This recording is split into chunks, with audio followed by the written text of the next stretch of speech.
What is currently happening, programs? Welcome to the Grid VR, where I'll be bringing you this week's news in virtual reality. It's Sunday the 4th of February 2018, and all I can say this week is short, sharp, and to the stars. We've got In Death taking aim at the dark, Kin VR abstracting the art, Star Citizen still coming to VR, The Forest, Doom VFR, Fallout 4, and much more. Today, I'm going to cover off the main events to keep you in the loop. So stay locked, enjoy, and welcome to the Grid VR.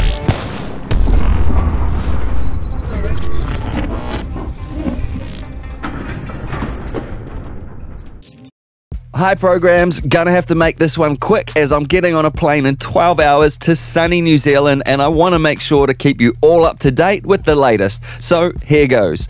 In Death is an early access procedurally generated bow shooter from Sulfar Studios that has a very obvious Dark Souls vibe, but with a lot less and eventually, provided you get past the that you would typically get from around 4 minutes of Dark Souls playtime. It has roguelite elements, meaning that if you die, you have to start over, but gracefully the devs let you keep the items that you accumulate before you die. It's single player, runs on an i5-4590, GTX 970, and 8 gig of RAM or more, and supports seated, standing, or room scale setups. There is free locomotion and teleport options, and the game was actually a lot better than I expected. In particular, the bow shooting mechanics were probably some of the best I've seen in VR. In Death is out now on the Oculus Store and Steam with a 10% discount until the 8th of February. Kin, the VR puzzle platformer from House of Secrets that I initially mentioned in this episode of The Grid on the 10th of September last year, is up now on the Oculus Store. Previously released on the Gear VR late last year, this abstract style title has a unique type of charm to it that sits comfortably with the studio's other releases, Apex and Surge. Jump, dodge, and attack your way through alien landscapes as a little girl with a massive hairdo while solving puzzles and soaking in the colourful design.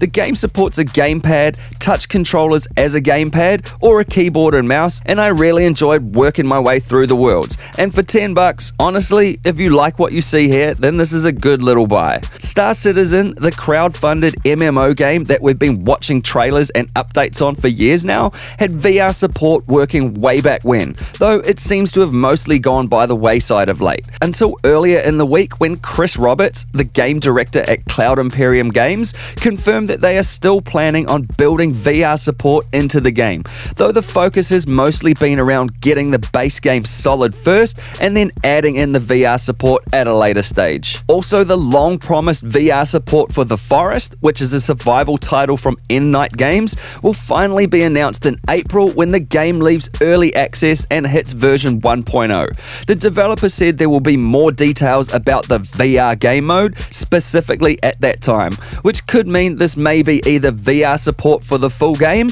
but to me it sounds more like a portion of the game may see VR functionality. Either way, we'll know more at the end of April and I'll keep you posted. Bethesda have released a large patch for Doom VFR on the PC that includes Windows mixed reality headset support, a smooth locomotion option. Wow, do people even really want that? Movement speed options, a jump option, a toggle for dash, weapon pitch options, and various bug fixes to improve the title's somewhat checkered release. No Oculus support though, which is disappointing, but definitely not surprising, and you can see other episodes of The Grid for reasons why. But all in all, despite being somewhat stumped on the feature side of things when compared to the Doom 3 BFG VR mod, the fact that Bethesda are updating this at all is a positive sign, and if you're on Vive, it's a very fucking rad release. Fallout 4 has also been hit with a patch that includes an improvement on the seemingly broken VATS targeting system, a handful of additional options added to the VR settings menu, loads of bug fixes, performance improvements, rendering issue fixes, glitches, and fixes for general jankiness that needed to be hit with a serious can of bitch be gone. Check the link in the description for instructions on how to opt into the beta and get this title updated. Sparc, the ball throbbing multiplayer V Sport, which is basically the modern day equivalent of a fitness fanatic's ideal round of Pong, is free to play on the Oculus Store this weekend, and Vive users can also play this using the Revive software. It's cross-platform, shitloads of fun, and is bound to get you in shape faster than boxing a roo in an Australian summer. Pictures of the Oculus Go dev kits have cropped up online, and it looks like these are near ready to ship. Dev kits are usually so close to the consumer version, and with a Q1 release, which is technically up in 2 months, these should be hitting the shelves within the next 8 weeks or so. Aside from the cheap looking head strap, the Go will be ideal for users on the move and for those who want a cheaper VR option that still stacks up to the Oculus standard. Onto the more tech side of things, last year I covered the focal display technology that Oculus was working on, which essentially allows for a more natural focus on different depths within VR.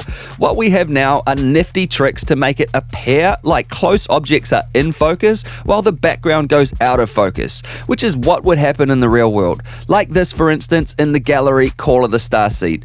This is a software trick, and it is necessary because in reality, your eye is looking at a fixed screen through a fixed lens that is a fixed distance from your eye, and the hardware can't know what exactly your eyes are focusing on. Oculus's research team are working on technology that slices scenes into different depth planes and then uses eye tracking to figure out what part of an image you are looking at exactly. It will then bring into focus the plane you are looking at and then blur the planes that you aren't looking at, which results in a much more realistic, immersive, and comfortable viewing experience. Really cool stuff, and there's a link in the description if you want to know more. Also, the Oculus devs page on Twitter have announced their new Oculus Utilities for Unity update provides a 15 to 20% performance boost through improved occlusion mesh handling. So right now, game devs can implement this technology or update existing games to take advantage of this feature and net us all some nice gains, bruv. Ever wanted to simulate the sensation of being a ramen noodle or a massive baby in a tiny bowl? Well, now's your chance, as the yaw is on Kickstarter and I don't think I want one. But if you do, then check the description for a link. Luke Ross has added an embedded copy of Revive into his No One Lives Forever mod, which I covered 2 weeks back in this episode of The Grid on the 19th of Jan. So if you're a Vive user and a No One Lives Forever fan, then check the description for a link to the GitHub page and instructions on how to get this working. And finally, turns out the 2 cameras on the front of the upcoming Vive Pro are actually for Leap Motion like hand tracking, which is great, as now developers can choose to not use 2 cameras instead of just 1. And that's this week on The Grid VR. If you have more you would like to add, then hit me up in the comments below and let's discuss. And if you like this video, then crush that like button, hit the XO logo to subscribe if you wanna, and I'll see you in the next one. Peace!